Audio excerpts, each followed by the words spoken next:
Kalian pernah berdiri di tanah terus mikir, ada apa ya di bawah kaki kita? Bukan cuma tanah atau batu aja, tapi jauh banget ke bawah, berkilo-kilometer di bawah sana. Kita hidup di permukaan dunia yang luas dan bergerak, sebuah bola kosmik yang melaju di angkasa. Tapi, bola ini terbuat dari apa sih?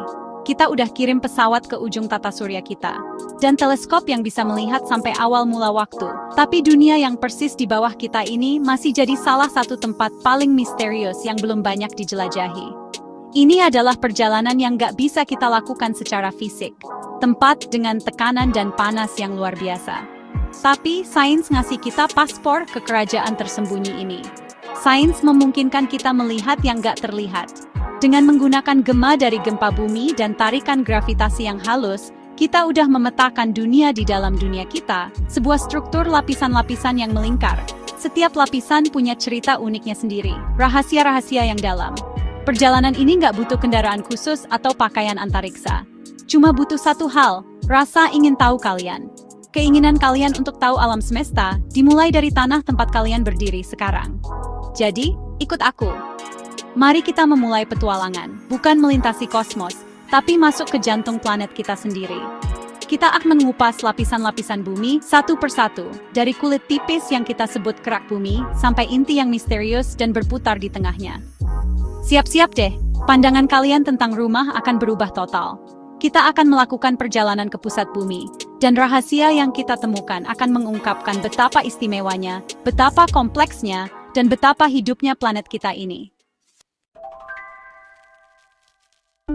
Perjalanan kita dimulai dari permukaan, di lapisan yang, secara kosmik, lebih tipis dari kulit apel.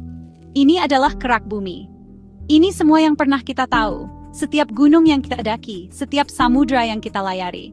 Tebalnya bervariasi, dari cuma 5 km di bawah samudra, sampai sekitar 70 km di bawah pegunungan besar kita. Bandingkan itu dengan jari-jari bumi yang lebih dari 6.000 km, dan kalian mulai menyadari betapa rapuhnya pijakan kita di alam semesta ini. Kerak ini bukan satu bagian padat, ini adalah mozaik, cangkang telur retak dari lempeng tektonik raksasa. Dan lempeng-lempeng ini tidak diam. Mereka bergerak terus-menerus tanpa suara. Sekarang saat kalian menonton ini, tanah di bawah kalian sedang bergeser, bergerak dengan kecepatan yang sama dengan pertumbuhan kuku jari kalian, beberapa sentimeter per tahun. Tarian lambat dan tak terhindarkan ini didorong oleh kekuatan jauh di dalam planet. Kerak samudra, tipis dan padat, terbentuk dari basal gelap, terus-menerus lahir di punggung tengah samudra yang berapi-api dan tenggelam di palung laut dalam.